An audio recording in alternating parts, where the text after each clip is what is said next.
التدخين ما يسبب الشخير، ولكنه يزيد من الشخير. من الشخير، اي نعم. يزيد من درجة الشخير، لأنهم بالتدخين حيكون أيضا تضيق حيكون في التهاب مزمن أكيد بنتيجة النيكوتين والمواد الكيميائية اللي هي عدة مئات مواد كيميائية موجودة في التدخين، قد يسبب تضيق بالأنف والجيوب الأنفية وحساسية حسب تضيق، فزيد من الشخير لكنه ما السبب. بالنسبة لعملية المنظار، إجراء المنظار، راح نشوف بعد شوي تقرير كيفية إجراء منظار لمريض يعاني من مشكلة الشخير، فبتسوي له منظار وتشيك له مرة واحدة للحساسية والشخير. المنظار، تجهيز المريض، أول شيء هل هو مؤلم؟ هل هناك تجهيز معين ممكن نشرحه حق المريض قبل إجراء المنظار؟ بالتأكيد قبل ما ندخل منظار بالأنف نستعمل بعض الأدوية اللي هي توسع الأنف، وبنفس الوقت معاها سائل أو سبراي تخدير موضعي. بنج موضعي، نعم. بالضبط. اللي هو على سائل أو سبراي بالأنف، بخاخ. نعم.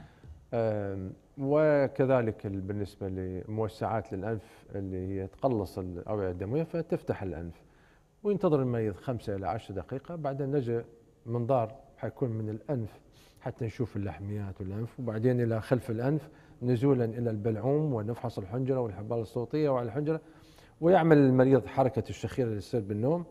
يعني أنت تقول له سوي حركة الشخير بالضبط.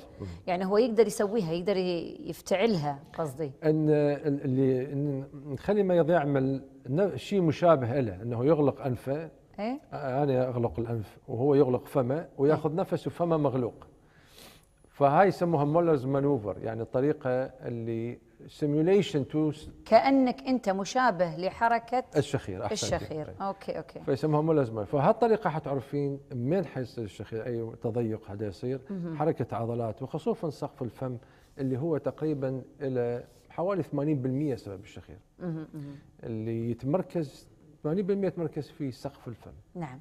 دكتور محمد، نبي نشوف مع بعض تقريرنا لهذا الأسبوع وكيفية إجراء المنظار لمريض يعاني من الشخير ويالك العيادة الخارجية، ومن بداية دخول المريض إلى العيادة وكيفية إعطاء البنج الموضعي، عشان بس نحب ننوه لكم أن فحص الشخير أو فحص المشكلة هذه ممكن ما يسبب لكم، طبعا في البداية يكون لها إحراج، بس ما نبيكم تنحرجون لأن لها علاج، وعلاج شيء بسيط في عيادات اليوم الواحد. خلينا نشوف مع بعض تقريرنا لهذا الأسبوع ولنا عودة مع الدكتور محمد.